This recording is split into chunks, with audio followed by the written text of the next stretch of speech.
This episode is sponsored by JDAQA Software Testing, your scalable solution for manual, automated, security, and performance testing. Check us out at jdaqa.com. And with that, let's get on with the show.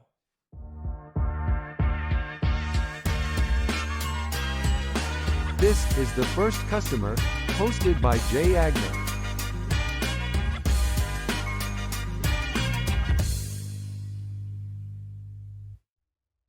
Hi, everyone. Welcome to the First Customer Podcast. Today, I'm lucky enough to be joined by Bruce Weinstein, founder and CEO of Weinstein Wealth Insurance Companies, host of Ask the Man podcast. Bruce, hello, sir. How are you? Hi, Jay. Welcome. Welcome. Thank you for having me. Well, I'm your used to show. hosting. You are. That's fine. No, I would love to ask the Planman. I don't have any plans. So we were chatting a little bit. You're down in Florida now. You're from Jersey. Talk to me a little bit about your early years. Where'd you grow up, and did that have kind of any impact on your entrepreneurial journey? Oh, man. Absolutely 100%. Grew up in central New Jersey, just outside the New Brunswick area by Rutgers University. For those who know, that's considered central New Jersey. The emphasis of this is my folks got divorced when I was 8 in the early 70s.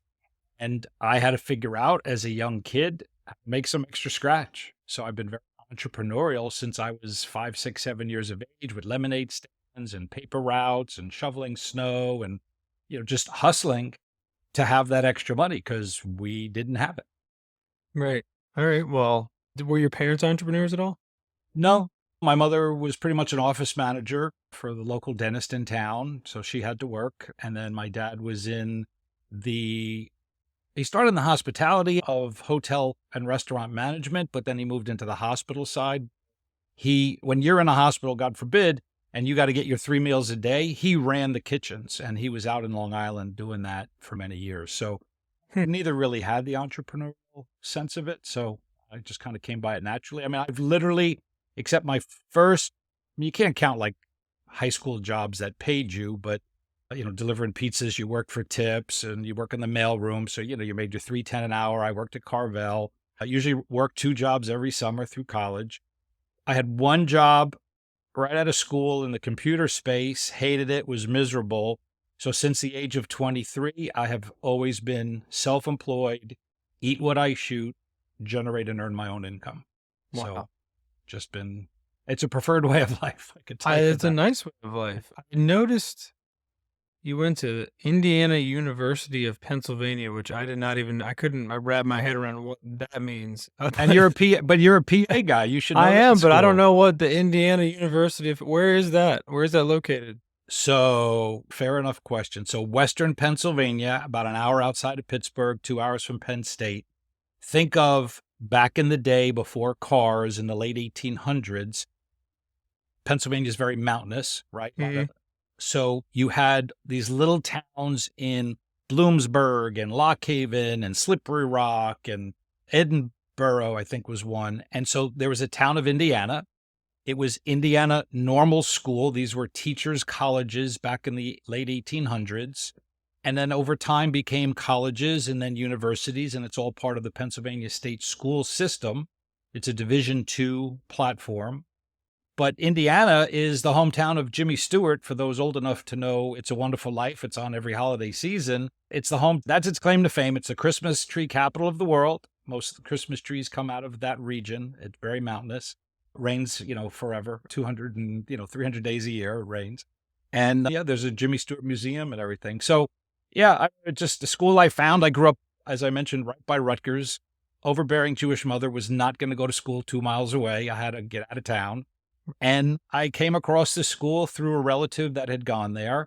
Same price point as going to Rutgers as an out-of-state. So it was very affordable back in that point in time. And I had a fantasy of continuing to play football. So I walked on, it was Division II. I was able to walk on there. So it just kind of checked all the boxes. And, have fraternity brothers that still friendly 42 years, very close with. We do golf outings and cruises now. And so, it's served me well. School's not about school's about relationships. This is life and business. Absolutely. We'll learn a couple new things today. If I don't learn anything else in the rest of the day, knowing that Jimmy Stewart and the Christmas tree capital of the world are in Indiana.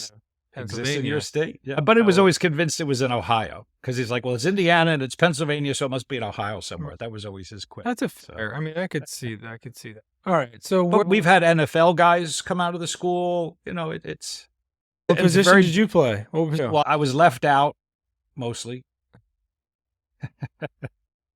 Love it. Love it. So I walked on. I was heavy set and thick in high school, not thick headed, but just thick. And so I thought I was going to be a fullback. And then I kind of had my growth spurt, if you will. I lost all my baby fat and I wound up coming on and I weighed 165 pounds. So you're not a fullback. So I was a wide receiver. I was like a 6-string wide receiver. I was definitely on the left outside of things. So You walked on and walked off. I got yeah. it. All right. So tell me about the journey from that to, I mean, it looks like you had this business forever, right? I mean, 35 years. This is basically your main centerpiece. You check your social, everything else. I mean, this is you. This is what you've been doing. So tell me about that kind of transition into the business world? So went to school for computer science, quickly found out aptitude for that kind of stuff was not there. I transitioned into what was called MIS, Management Information Systems, but I got a minor in finance. So I started getting interest in finance then. And again, we're talking like early 80s. I graduated in 85. So, 1981, we're still using card punch computer operations, eventually getting into the deck writers. And then, God, what was it called? The Commodore 64 came out and we were jerry rigging with my little black and white TV and a phone modem and, early days. And so, what everybody has today in their pocket is just astonishing from what it was. Anyway, fast forward, get out of school, get a job in the computer space. But I'm interested in the stock market. I'm learning and again, there's no computers to speak of per se. So, I'm charting and writing things down. I had a stockbroker. He sucked and I was doing better. And his ideas were tanking and my ideas were making money and he's talking me out of it. But I had no idea what a stockbroker was. So I'm 23 years of age. I'm getting married and I go out and I start seeking opportunities as a stockbroker. Actually got in with Merrill Lynch in September of 86. So this year will be my 37th year. And licensed in securities, got licensed in insurance, and pretty much, have been going, since that window of time, a couple hiccups along the way, but, parenthood and divorce and remarriage and changing firms and lots of market crashes. So there's a lot of stories to delve into. But that's how I got into it. It was just basically this guy sucked at it. He was with Payne Weber. And I'm like, well, I could do a better job than this horse. Like, and then once I found out what the job entailed, I was, the pig in mud. I was just totally eating it up and loving it. So, and did you start your own firm at that point? Or so you worked at Merrill Lynch? Yeah, Merrill Lynch puts you through their training program. They were very in an expansive mode in the day. They were literally hiring a class of trainees every month. Again, 86, 87, 88. So you had Reaganomics coming in, expansion, Wall Street took off, the stock market took off. It had come out of like a 10 or 15 year doldrum. Again, those listening who remember the 70s and high inflation and Jimmy Carter and gas lines and shortages, like the economy was in the dumps. Reagan comes in, 80, 81, and the economy starts picking up and Wall Street gets somewhat explosive in their growth.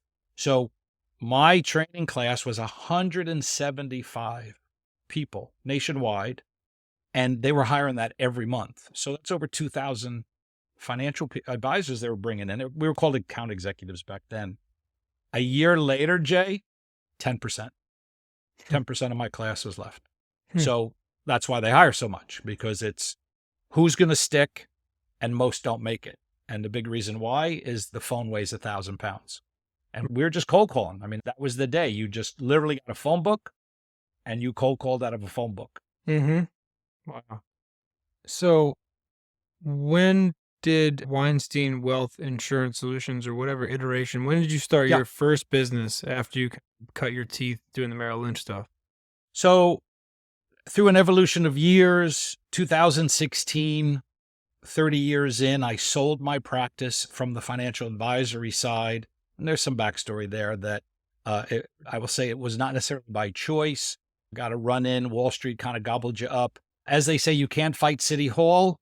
It's true. Your bank is not big. A bank account's not big enough to take them on. So I had some issues there. let's see, it's 2.5 years. So I forget the math rate. I think it was November, December of 2020, midst of COVID. My wife and I decided we're going to just start our own insurance-based agency. So we don't really manage money like I used to. I built a $100 million book of business as a perennial $1 million producer, which basically means I'm in the top 1% or so of financial advisors, had a big book of business. And in 2016, that was all gone. I had to sell and get out. So a couple years trying to figure out what to do next. I'm in my early 50s, had moved to Florida and had to figure out a way to reinvent myself. And so we got into the insurance world, which I'd been doing, did a lot of long-term care, did a lot of estate planning, life insurance work, term insurance for young families. So, I'm versed in both ends. I passed the CFP exam in 2011, so that takes extensive training and work. So, I always kind of led with planning. That's where the Planman kind of came from, is everything is needs-based application. So one of my taglines is, I have nothing to sell, just problems to solve. Like, you tell me what your problems are and we'll figure it out. And when I was securities licensed, well, I pretty much had both suitcases of stuff to give you. Now I partner with the investment people, and I'll implement the insurance side, and we'll do the planning with them together. So we're 2.5 years in. We do everything, and I'll break it down. But our main concentration, if you go by, where most of our business falls: health insurance, life insurance, Medicare. We do annuities, long-term care, disability. We do group health insurance plans. And then I'm duly licensed, which means I also do auto, home, and commercial. That's a property and casualty license. So again, here's another tagline: if it has an I, I'm your guy, anything insurance related. So we pretty much help everybody. And it's all consultative, because it doesn't cost you to work with us. Mm-hmm. So you sit down with a financial advisor, an attorney, a CPA, they're going to look to charge, right? Their time is how they bill. If you're enrolling in Medicare, Medicare pays us. You're enrolling in health insurance, Obamacare per se, they pay us. So insurance is compensated through the insurance carriers. It's built into the model. So there's no price manipulation. Like, you can go to 3 car dealerships, look at the same car, get 3 different prices, right? There's no uniformity. And then you got to negotiate, and you got a knot in your stomach, and you hate the whole experience, right? But people feel the same way when it comes to insurance, but they don't realize, like, the price is the price. So your health is going to set it. Your driving record's going to set it.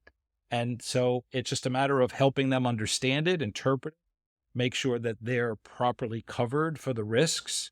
And so again, like I said, it's needs based. So I'm not selling, I'm solving. So tell me what's going on in your world. I think you mentioned you were married. So, what are the exposures you need in your life? Long-term, short-term, intermediate term, right? If you have kids or you're planning a family, well, what does that mean? What do I have to prepare for?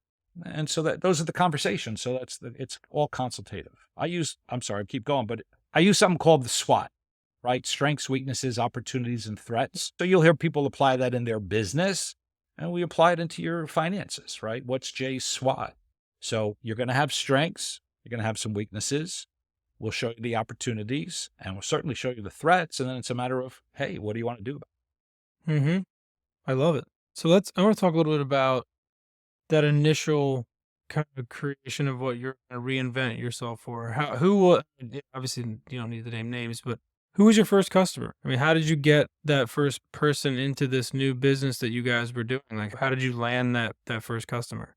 So the reinvention was basically my coming to terms of being, let's just say, left-handed, meaning I couldn't be ambidextrous anymore because I couldn't do everything I used to do. I could only deal from the one side, which is insurance. So right. I avoided that for 4 years. Like, I was very displaced. You don't know this, but my audience knows, like, I'm down over 60 pounds. I'd gotten very heavy. I can't say I was depressed, but I was lost. And then once I got rekindled in purpose with what I was doing, well, the head trash was out of the way, and I'm feeling good and working out, and just, I got a reason to get up every day. I can go help Jay and his family, right? So that was motivating. So what I basically did as a financial advisor to build my business for the majority of the years is I used to do retirement planning seminars. So I was very comfortable speaking and engaging and doing marketing around that. Now here I am in the insurance world. Well, it's 2020, like the world's changed. The internet, Facebook, LinkedIn, all this stuff exists that didn't exist years back. What do I need to do to get known, recognized, inbound activity? I don't want to cold call. You can't really cold call anymore. Everything's with do not call lists. And like, that's just not a game I want to play anymore. That's why I did my seminars. So I was very big over the years. I built, if you will, I founded, I was trying to find the right word. I founded my own networking group in New Jersey, and we would meet twice a month. So kind of out of the BNI, LATIP, Chamber of Commerce, type of setting, leads groups. So I brought people together. We were a trusted advisor group, CPA, CFO, realtors, mortgage brokers. I was the financial guy. So we had different insurance people in the group at the time. I let them in. And so we networked and we collaborated. And so I created this foundation of a trusted advisor group. Well, why is that important?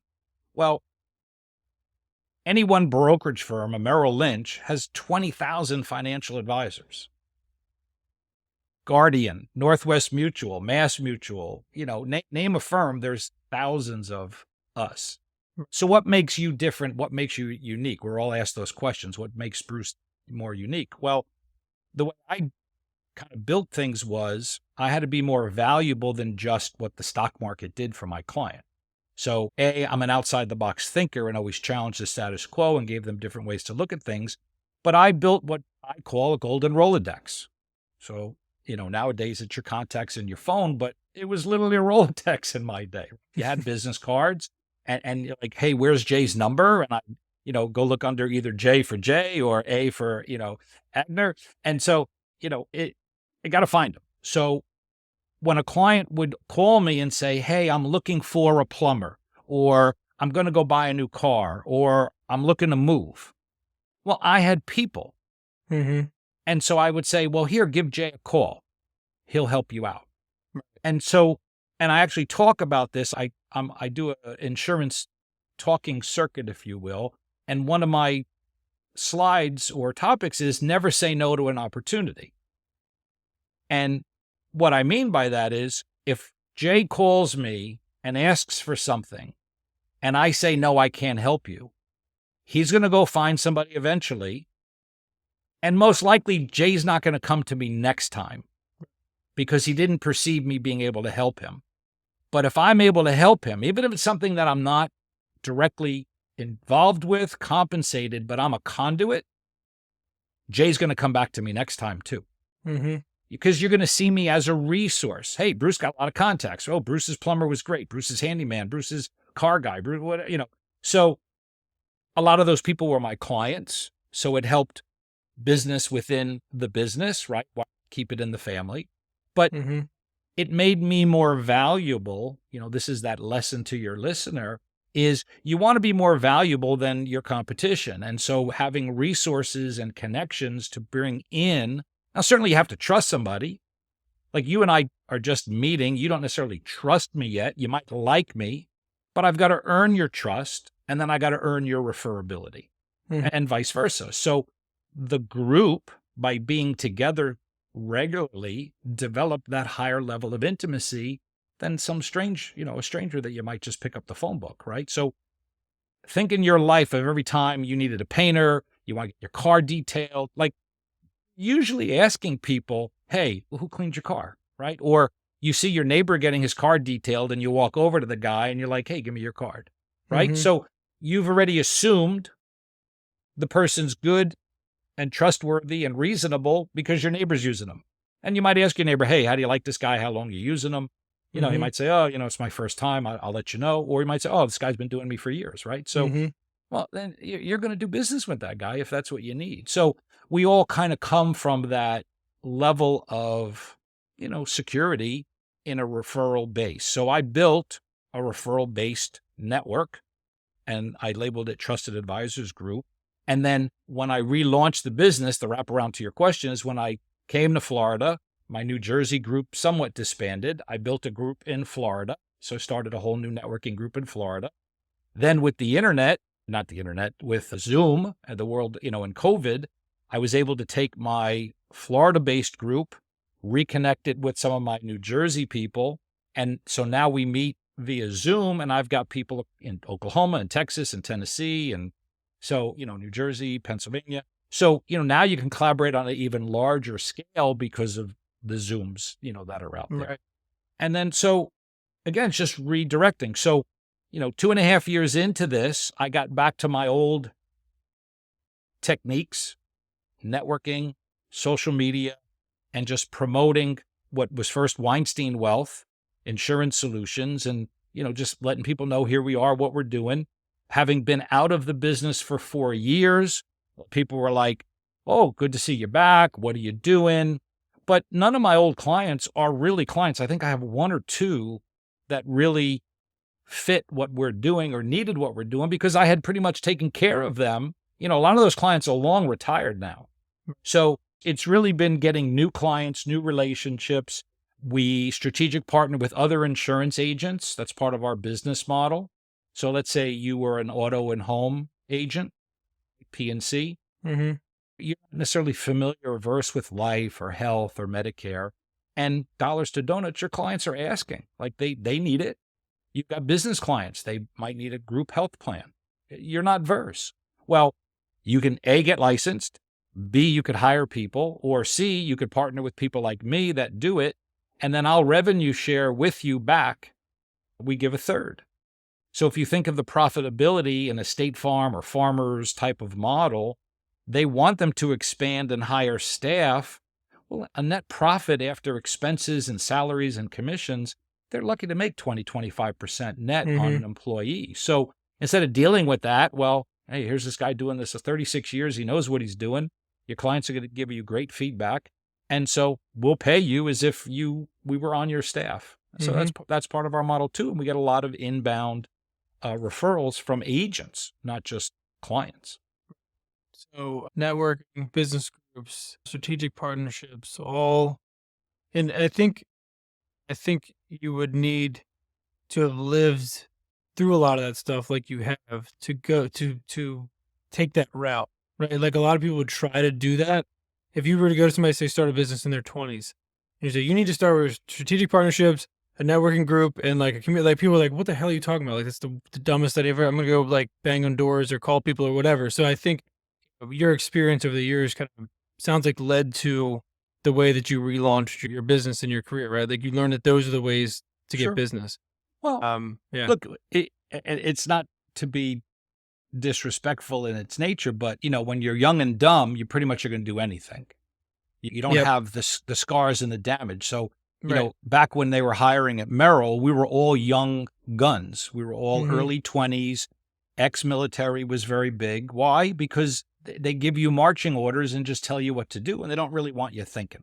Well, after 4 years of cold calling and getting your head slammed in the door 100 times a day, 200 times a day, it gets old. So I created a way to market and brand in a different level, at a higher scale level. Now there's an investment and risk tied to it, as I had to pay for the seminars. But eventually, what it did, and anybody listening in the business world, you got to know your 80-20 rules, right? The Pareto rule is 80% of your business is going to come from 20% of your clients. Okay. Yep. So if you want to grow your business faster, you want to replicate your top 20% of your clients. What is that profile? What is that avatar? That's the word of the day. So for me, what I looked at when I broke down where my client revenue was coming from, who had, dollars that were sizable enough to invest, and who I could help the most at that point in time was a 58 to 62-year-old. So that was my client avatar. And so when I did my retirement planning seminars, I wasn't inviting 30 and 40-year-olds. I was targeting, and you could get this with mailing lists, 58 to 62, based on zip code, household income, around a restaurant that I was hosting it at, and target market that age group. And then, by process of elimination, you'll get so many seats, filled. And then based on how well you do with the presentation, I always had good success getting people in the office because the message resonated. And the message was, my seminars were called Your Right to Financial Dignity. And then the whole conversation was getting you to the finish line and then beyond, because you have an insecure feeling when it comes to retirement. Do I have enough money? I'm making pretty much an irrevocable decision to leave my employment, whatever that is, if it's your own business or most people in what I was dealing with were not entrepreneurs as much as executives in big companies, AT&T, Merck, IBM. They were all, Central Jersey was a real big hub for commercial business. So all the pharmaceutical companies were there, oil refineries, ExxonMobil. So you had a lot of executives, and they're now 55, 58, 62, like, hey, I'm being offered a package, or can I take an early retirement, or should I go to 65? How does my pension work? When do I take my 401k? What happens to my health insurance? So there's a million questions. And so the plan man back then was, well, let me show you, Jay, how to get to the finish line. This is what you need. And again, it's conversation, right? What do you want? We have an acronym called Woody Woofy. What do you want for yourself? So what's your Woody Woofy? You got all kinds of stuff on the board behind you, right? So you got a vision board, you got ideas, things you want to do. Well, tell me what retirement looks like, right? I always say to clients, what are you retiring to? Because if you're just looking to get out and you have no purpose on the other end, you're going to shrivel up. You're going to be bored. So you kind of have that conversation. And then guess what? Most couples haven't even had that conversation yet. Mm-hmm. And what are those how do you get people to a restaurant or to a seminar to talk about insurance? Like, what was your mailing? Like, what was your hook to get people? You're sending them in the mail. Well, what was your message to get people to come to a restaurant? I mean, not to insult the industry, but like, I can't imagine, an insurance seminar or conversation is just something that somebody's super excited to hear about or know about, just because, like you said, it's unknown. But what was your hook to get people to go to these things? So there was a method to the madness. And again, this is in the 90s. So I was an early adopter to this strategy. Now it's prevalent all over the place. You'll see Facebook ads for it. So usually you pick a decent restaurant in the area. My later years was Ruth Chris. So I'm inviting you and your wife to a Ruth Chris dinner. So right off the bat, that's going to get people's attention. Right. Okay. And then it's a numbers game. And then there's some psychology in the presentation of the mailer, which I always did a wedding style invitation. So it looks like you're getting invited to something. And it says you're invited to, and then, it's being hosted by. Now, again, it wasn't insurance themed. It was financial planning themed and investments with insurance. So, it wasn't leading with insurance, but, you hit some bullet points in the invitation. We're going to talk about this and this. And, are you concerned about, your retirement, running out of assets, knowing when to retire? So, hitting people's pain points of conversation. And we're going to be talking about X, Y, and Z. And, you send out 10,000 pieces and you got a 1% to 2% response. I mean, that's what direct mail is.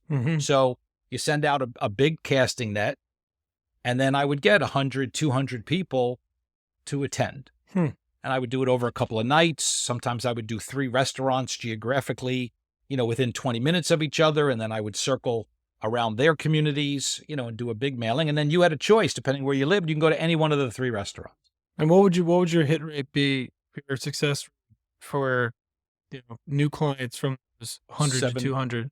So I was an anomaly. I was over 75% conversion, which was, the norm is under 50%, meaning you're going to get 100 people to attend. Now cut it in half, because it had to be couples. If 100 people are attending, it's 50 couples. I would get somewhere between 75 and 90%. I mean, it's never perfect. I label it plate lickers. You're always going to get your plate licker. Okay. So I kept a database back in the 90s. And so, Jay, if I saw your name come up and you'd been on the list already, you were there in November. Now I'm doing it again in May. Hey, Jay, you've already attended. So the invitation said first time attendees only, presentations geared towards couples. So, I had ways to protect myself to just constantly feed people 3-4 times. And I'll add this in, is either I or my assistant, if we had somebody who'd been replicated, right? You're trying to come back. We'd call up and say, Jay, you attended last November. We thank you so much. We just want to make you aware it's the same exact presentation you saw last time. Nothing's really changed. And if you recall, the invitation says first time attendees only. However, Mr. Weinstein's instructed me he'd love to take you and your wife out to dinner at Ruth Chris privately to talk more about how he can help you in your situation. So, this is my counteraction to the plate liquor. Right. Because you came the first time, you didn't ask for a consultation, we never engaged beyond you taking my dinner and leaving. And that's fine. It's a cost of doing business. Well, now you're trying to come back. So, A, I'm not letting you back. B, if you're really interested, then we'll meet privately and I'll take you out to dinner again. Okay? 25 years of doing it, Jay. Ask me how many people took me up on that free second dinner. None. Exactly none. A big bagel. 0. None. Not one. Because so it was a way to chase away the plate liquor, and be professional, right? Mr. Weinstein would love to take you out. Yeah. So, 150 couples, I would probably get 40 consults, 75, 80% consults out of that. And then 2 out of 3, realistically, if not higher, would convert and do business. Because once they're coming in, based on how I set it up, based on my conversation points, again, I'm talking about pain. I'm addressing threats to them. I'm showing them what they're facing. We talked about SWOT earlier. So the seminar is geared towards the SWOT, right? These are your threats. This is what you're up against. You're 58. You're going to live 30 more years. This is what you need to be thinking about. And I'm going to help you navigate that journey if you want my help. Right. Well, shoot, I had no idea I needed to deal with all of that, right? So, yeah, I better sit with this guy. And then we would do the planning work. So it always led with planning, number crunching, projections, and then it would back into recommendations because the plan shows you what you need to do. Make sense? Yeah. No, I feel like we could talk about this forever. I have lots of questions, but let's pivot real quick. I'm interested. Yeah. I've got 3 things. So 3 healthy things. I mean, you said you're 60. You're good Lord. You look great for 60. I'm glad you lost 60 pounds and congratulations. That's a big deal. Thank you. What are 3 things that you as a guy who all too well knows about longevity and, health and staying tuned up over the years, what are 3 things you're doing to stay kind of tip top shape, for longevity of your life? Well, I got serious about my health 2 years ago. I spoke at my first event, getting back into the industry, on my birthday in 2001. I was 58, and my wife took the picture, and I saw how fat I was, and I was horrified. That's what I actually looked like. Because you're on camera, you see your face, you've morphed into it. You don't necessarily see your rear end. You don't see your profile. You're just staring at your head, and I had this big, fat, chunky face, and then I saw my big fat body. So I came home from that event and I was basically like, that's it. I got to get serious. So, dieting, I went on a food program. I mean, I could drop the name if you want it. It's become pretty popular. It's called Optavia or Optavia. So I did that. Amazing results. Absolutely loved it. But again, you got to be committed. It's bars and shakes and lean and green eating. So, you're giving up the pizza, you're giving up the carbs, you're giving up the alcohol, like you're really staying regimented to that program. I lost 40 pounds in 2 months, 3 months. I lost 20 pounds in the first month. I lost 10 pounds the first week, 40 pounds in 3 months. And then I started to just kind of mix in some cheat days. And by my 59th birthday, I lost 59 pounds. So, and that was with cheat meals. Okay. So your results obviously will vary. I didn't want to keep eating the bars and shakes as much as getting back to more normal food. And then, when you lose 60 pounds, your body's a little bit deflated and saggy, right? So I lost some muscle tone. I couldn't, some people might be able to, I couldn't exercise on the program because it's a fairly low calorie intake. So the days that I exercised or, I would go for a power walk or something, I was starving. So it was counterintuitive because then I was eating. So I said, I want to get back in. I started working with a nutritionist. I started working with a professional bodybuilder who gave me a fitness program. And so for the last year, I've been exercising, eating right, still mixing in my cheat days. My birthday's in literally 4 weeks and change. And my target is to have lost 70 pounds in that 2-year span, that this last 10 pounds will be through muscle development, formation, and exercise. So, but The hardest part is between the ears. I mean, everybody will tell you it's what's in between your ears. It's your own head trash. And 100%. I follow a business coach named Michael Burt, and he's got a new book out called Flip the Switch. And it has to do with activating your prey drive, and that we all have that animal instinct of prey drive. And I heard him speak at an event a couple years ago, and I just gravitated to this message because that's how I've lived since I was a young adult, even a kid, with this prey drive without having a label to it. Because the hunger and the thirst to just work and chase and make more, like never being satisfied. And the disconnect in the lesson in it is you get it, you get what you're chasing, and now you're somewhat dissatisfied that you're on to the next chase. And that's the animal's prey drive. The wild dog, the wolf out there, the lion, it's not about just the catch and the kill. As soon as they do it, they're looking for the next one. That's animal instinct. And we have it. If you're in sales, you're not satisfied for very long once you close that deal because you're on to the next deal. A car guy's got to sell 30, 40 cars a month. He's not stopping at one, right? So I'm not stopping at one client in health insurance. I need hundreds. So you're constantly on that grind. And so it was amazing to come across this guy with the prey drive. And then the tie-in back to the health was, well, that's how I got introduced to the concept of body, mind, spirit. And so, getting your head right and then realizing, acknowledging the prey drive, I was getting purpose again, having the new business, right? I had a reason to wake up every day. And then it just morphed over to the health side because it just goes hand in hand. I like that. I'm going to look up that book. If you had to start Weinstein Wealth Insurance Solutions over again tomorrow, yeah, what would be step one?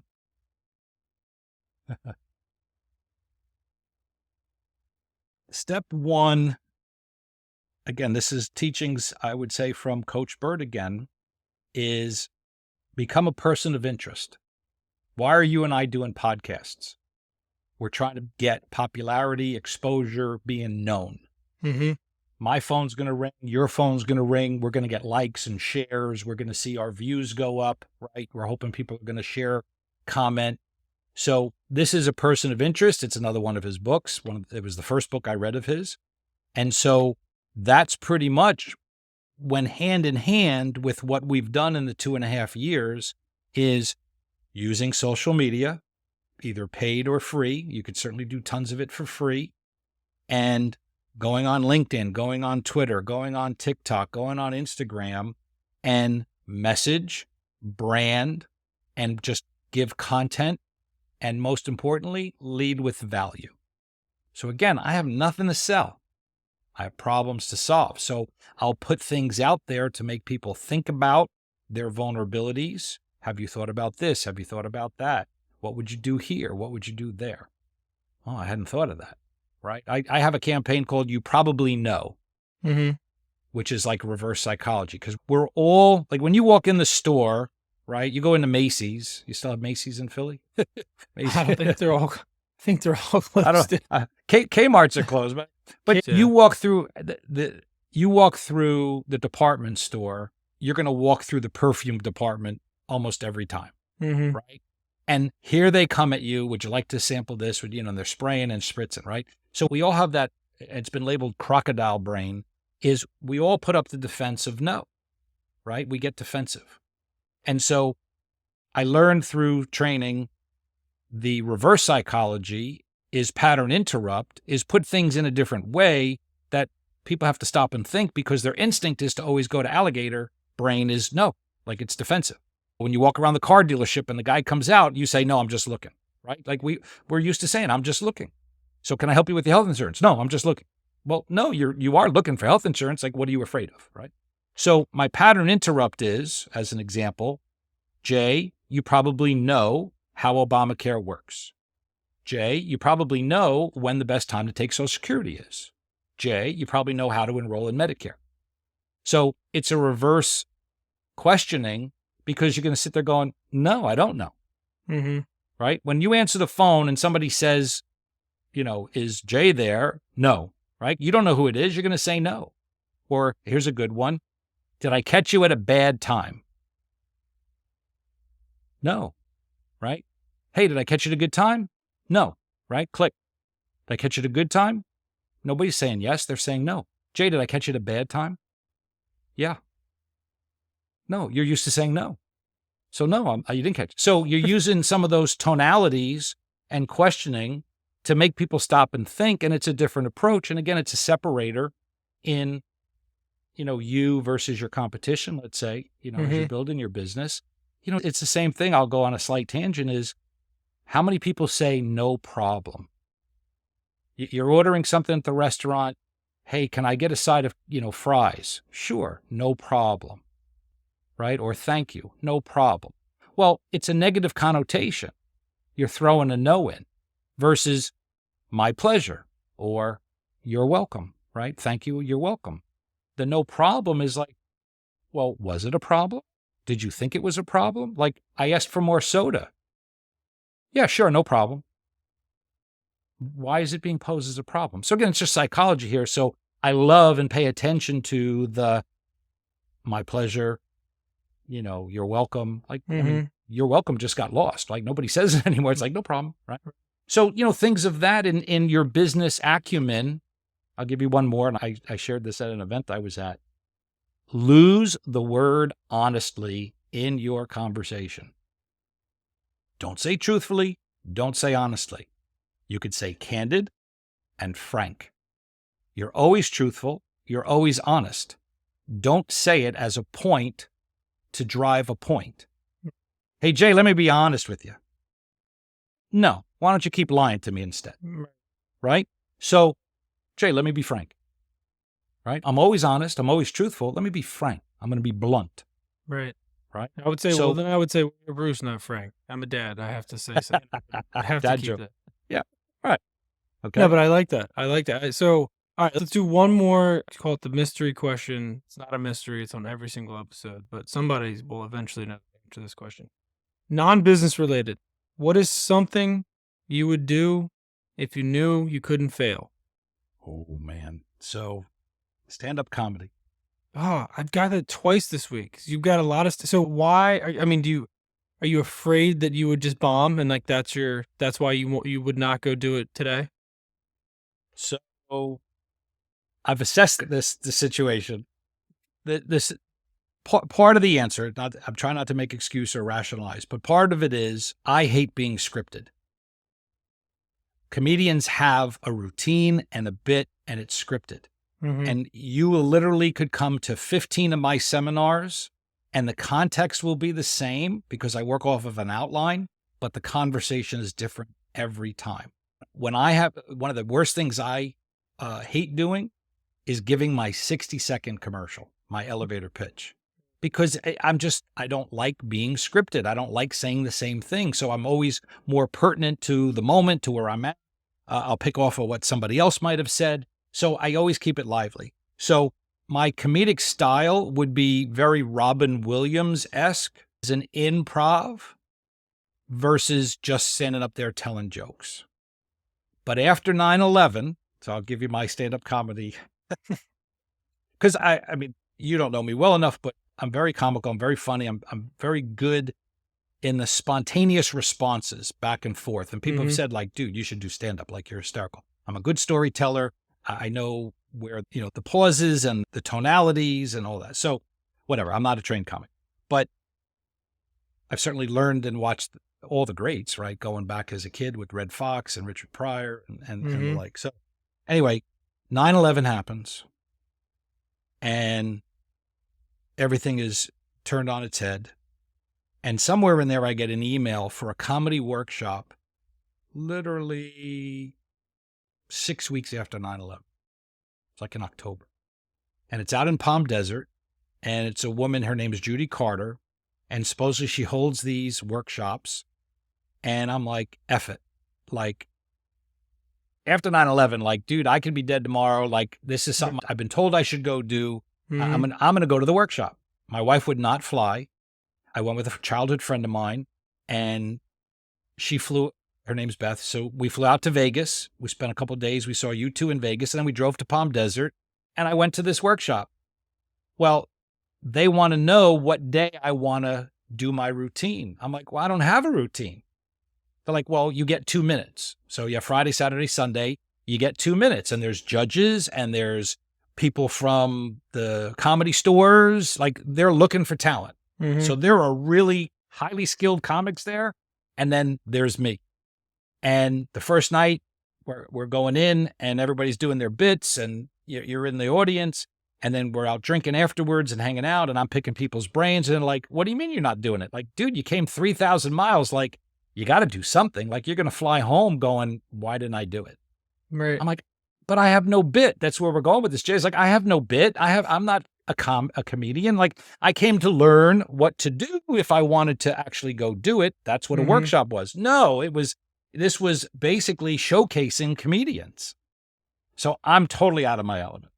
So I go to bed that night and I'm talking with Billy Bingo. I remember Billy Bingo and a couple other people's names. And they're like, dude, you got to do it. So go to bed and I'm tossing and turning and I'm thinking a couple ideas and I'm like, all right, I'll do it. So I went and told them Saturday morning and like, all right, you'll go on Saturday night. And I get there and they kind of say, okay, you're going to go after Jay over here at 8:30. And I'm like, oh my God, that's like 20 minutes. Like, I don't even know what I'm going to do. All right. So here's the punchline. So there were two guys the night before, this guy, Trevor from Michigan, who was like 6'6" lumberjack looking dude. Mm-hmm. And then there was a guy named Rodney, who was a bus driver from the Bronx. And Rodney was 6 feet tall and Rodney was 6 feet wide. All right. So two massive human beings. And I'm a Jewish 5'11". My hair's slicked back. The Sopranos are the hottest show on TV. It's 2001.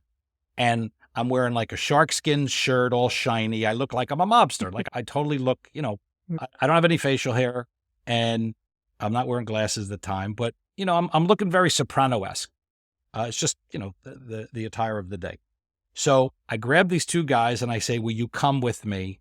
And then I'm going to call you out and just stand behind me and look tough, look mean. So I'm just formulating all on the fly, Jay, all on the fly, right? I have no idea. So I come out on stage, I get introduced, right? I'm petrified. And I'm like, how you doing? So I start talking with like a soprano, how you doing? I'm from New Jersey. What's going on? How's it going? And I'm like, so, it's my first time on stage. I'm the comedy virgin. And so from what I'm understanding, I'm supposed to tell some jokes and people's supposed to laugh. Well, just to make sure there's no misunderstandings, meaning you're not going to laugh, I brought a couple fellas along to make sure, we take care of business here. Fellas, come on out. And these two massive human beings come out behind me like my bodyguards. Right. And they're cracking their necks and they're squeezing their knuckles and they're, and they're looking tough, right? So totally like a mob guy with his muscle. You better laugh at his jokes, right? Place went hysterical. Everybody told me the best laugh of the weekend. But I had no jokes. I had nothing, like that was it. That was my bit. So I stumbled and bumbled on a couple of jokes, but the audience was laughing so hard at the two guys behind me. Mm-hmm. I just kind of went, good night. Thank you very much. Thank you very much. But that was it.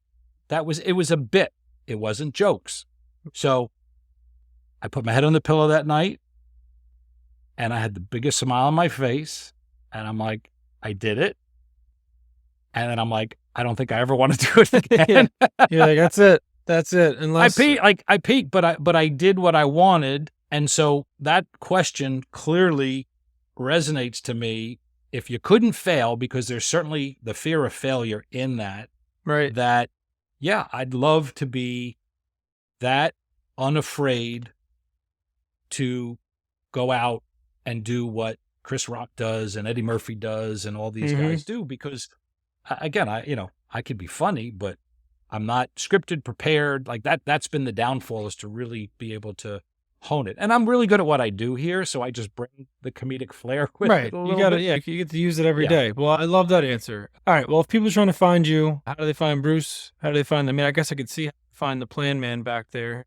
You're not shy about the advertising for Planman. Oh, we're branded. So I'd love two ways, best ways. Planman.tv will take you to our YouTube channel. You could see all our episodes. Ask the Plan Man's podcast is financial literacy. No products are ever discussed. No advertisements are on the show. It's all about self-help. So we break down different topics of financial and insurance-related areas. We've got estate planning conversations, special needs trust conversations, buying or financing a car versus leasing, how your credit scores are impacted. We talk about life insurance, long-term care, disability, auto and home. So there's episodes for everybody, and it's very self-help designed. And then certainly we're here to help, or go find somebody in your local markets. We're licensed in half the country, and very easily can add somebody else's state if we're not currently licensed. It's within 24 hours you could be licensed. So love for people to come check out the show and hit us up in any way. You can go to asktheplanman.com, planman.tv, and then our insurance business itself. And there's tons of information there as well. A lot of FAQs, small videos and clips, tied in with the Plan Man. And that's weinsteinwealth.com. And then we have toll-free numbers and everything else. So yeah, thank you so much. 844-4WE-COVER. I like that. 4WE-COVER or 844 Plan Man. So we have both 800 numbers under the 844. So 844 Plan Man. Well, Plan Man, you were fantastic. I appreciate you coming on. I think there's a lot of, like I said, we could dug into the marketing side of things for probably a couple hours. Maybe we'll have you back on sometime. This was a lot of fun. I love your personality, man, and I wish you the best of luck and have a good rest of your week. I will talk to you, Bruce. Thank you, Jay, for having me. Thanks, man. See you, bud.